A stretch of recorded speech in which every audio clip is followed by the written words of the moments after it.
Hello student, एक और नई वीडियो में आप सभी का स्वागत है। दोस्तों, बिहार पुलिस में एक और नई वैकेंसी आई हुई है जो कि स्पेशल ब्रांच की वैकेंसी है। आज के इस वीडियो में हम आपको इस वैकेंसी से जुड़ी सारी चीज़ें बताएंगे। और वीडियो स्टार्ट करने से पहले आपसे रिक्वेस्ट है कि अगर वीडियो अच्छा लगे तो लाइक कर दें और ऐसे ही इंपॉर्टेंट अपडेट पाने के लिए हमारे चैनल को सब्सक्राइब करें। तो इसके बारे में मैंने अपनी वेबसाइट पर बताया हुआ है, आपको हमारी वेबसाइट का लिंक वीडियो के डिस्क्रिप्शन में मिल जाएगा या फिर आप गूगल पर सर्च कर सकते हैं studymitram1.in। आप सीधे हमारी वेबसाइट पर आ जाएंगे। इस वेबसाइट पर मैंने इस स्पेशल ब्रांच वैकेंसी के बारे में सारी चीज़ें बताया हुआ है कि स्पेशल ब्रांच क्या है। तो ये जो है ये पुलिस में गुप्त तरीके से काम करती है और कानून व्यवस्था को सही तरीके से बनाए रखती है। तो ये जो वैकेंसी है ये बिल्कुल गुप्त तरीके से अपना काम करती है, स्पेशल ब्रांच जो वैकेंसी है। और आपको बता दूं कि ये टोटल 83 पोस्ट पर ये वैकेंसी आई हुई है और इसके लिए ऑनलाइन अप्लाई जो है 6 फरवरी से स्टार्ट हो चुका है और 5 मार्च इस फॉर्म को भरने की लास्ट डेट रखी गई है। और इसके लिए एप्लीकेशन फ़ी जो है सभी कैटेगरी के लिए मात्र 100 रुपये इसमें निर्धारित किए गए हैं, यानी कि आपको फॉर्म भरने के लिए 100 रुपये देने होंगे, चाहे आप किसी भी कैटेगरी से हो। अब बात करते हैं कि फॉर्म भरने के लिए कौन-कौन से डॉक्यूमेंट चाहिए। तो फॉर्म भरने के लिए सबसे पहले आपको रजिस्ट्रेशन करना होता है। रजिस्ट्रेशन करने के लिए आपको अपना मोबाइल नंबर और ईमेल आईडी के माध्यम से आप रजिस्ट्रेशन कर सकते हैं और रजिस्ट्रेशन के बाद ही आपको जो है यहाँ पर एप्लीकेशन फ़ी यहाँ पर देना होगा। उसके बाद ही आप इस फॉर्म को भर पाएँगे। तो फॉर्म भरने के बारे में भी मैंने यहाँ पर सारी चीज़ें बताया कि कैसे-कैसे फॉर्म भरना और कौन-कौन से डॉक्यूमेंट लगेंगे। तो यहाँ पर जो ये बेसिक डॉक्यूमेंट हैं, आधार कार्ड, मैट्रिक का सर्टिफिकेट, मार्कशीट, आपका जो जाति निवास प्रमाण पत्र है, उसके बाद अगर कोई फ्रीडम फाइटर है तो उनका स्वतंत्रता सेनानी का प्रमाण पत्र होना चाहिए। उसके बाद आपसे अगर इंटर का मार्कशीट माँगा जाए और सर्टिफिकेट तो आपको वो भी यहाँ पर देना है। ईडब्ल्यूएस कैटेगरी के लिए ईडब्ल्यूएस सर्टिफिकेट होना चाहिए। ओबीसी के लिए जो है यहाँ पर क्रीमी लेयर रहित प्रमाण पत्र होना चाहिए। उसके बाद आपका पासपोर्ट साइज़ फ़ोटो और आपका सिग्नेचर यहाँ पर होना चाहिए। नोटिफ़िकेशन में लिखा हुआ है, आप यहाँ से नोटिफ़िकेशन देख लीजिएगा कि आपको जो है आपका फ़ोटो और सिग्नेचर कितने केबी के बीच में होना चाहिए। तो आप उतने केबी के बीच में वहाँ पर आपको इसे अपलोड करना है। और भी चीज़ें यहाँ पर जानते हैं। तो इसके लिए जो देखिए मिनिमम जो योग्यता है ये 12वीं पास रखी गई है, यानी कि ये 12वीं लेवल पर ये वैकेंसी आई हुई है 12वीं पास पर। उसके बाद न्यूनतम एज जो है वो 18 साल होनी चाहिए और मैक्सिमम सभी कैटेगरी के लिए अलग-अलग है। तो जनरल कैटेगरी के जो मेल और फीमेल कैंडिडेट हैं उनके लिए हाईएस्ट जो है 25 वर्ष रखा गया है कि आप 18 से 25 के बीच हैं तो आप इस फॉर्म को भर सकते हैं।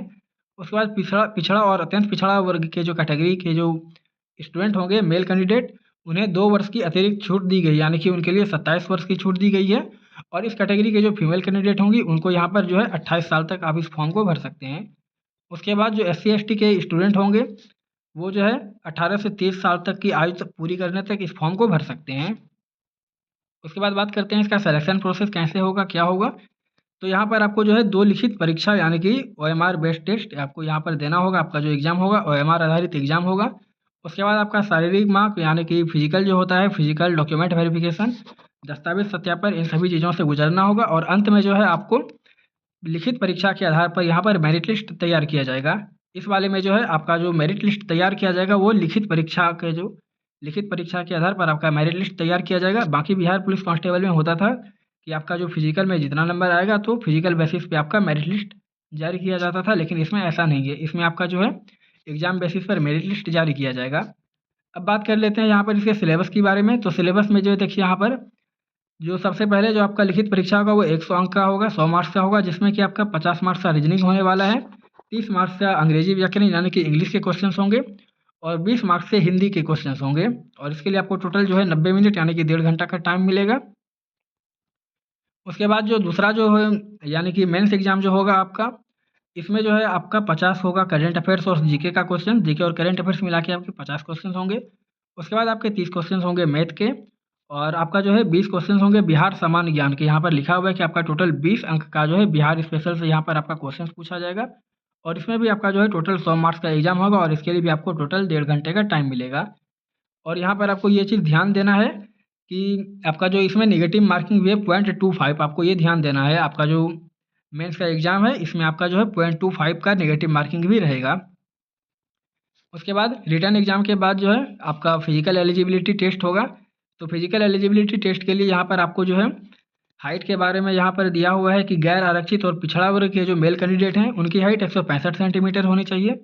उसके बाद जो अत्यंत पिछड़ा वर्ग के मेल कैंडिडेट होंगे यानी कि ओबीसी के, उनके लिए 160 सेंटीमीटर होनी चाहिए हाइट। और फिर एससी एसटी के स्टूडेंट के लिए भी 160 सेंटीमीटर और सभी कैटेगरी की फीमेल कैंडिडेट के लिए जो है हाइट यहाँ पर 155 सेंटीमीटर होनी चाहिए। उसके बाद यहाँ पर सीने की माप केवल मेल कैंडिडेट की ली जाएगी। उसके बाद सीने की माप के बारे में लिखा हुआ है कि गैर आरक्षित, पिछड़ा वर्ग और अत्यंत पिछड़ा वर्ग के जो स्टूडेंट होंगे उनके लिए 81 सेंटीमीटर और SC/ST कैंडिडेट के लिए जो है 79 सेंटीमीटर होना चाहिए। लेकिन इसके बाद आपको एक चीज़ ध्यान भी देना है कि आपका जो सीना है मिनिमम 5 सेंटीमीटर आपको वहाँ पर सीना फुलाना होगा सभी कैटेगरी के स्टूडेंट के लिए।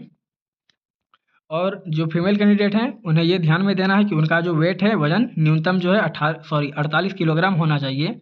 अगर आप इससे कम हैं तो फिर आपको यहाँ पर रिजेक्ट कर दिया जाएगा। तो मैंने इसके बारे में सारी चीज़ें बता दी, कैसे फॉर्म भरना है, क्या सिलेबस रहने वाला है, इसका क्या सिलेक्शन प्रोसेस है, ये सारी चीज़ें मैंने आपको बता दिया। अगर अब भी आपका कोई डाउट है तो आप कमेंट करके ज़रूर पूछ सकते हैं।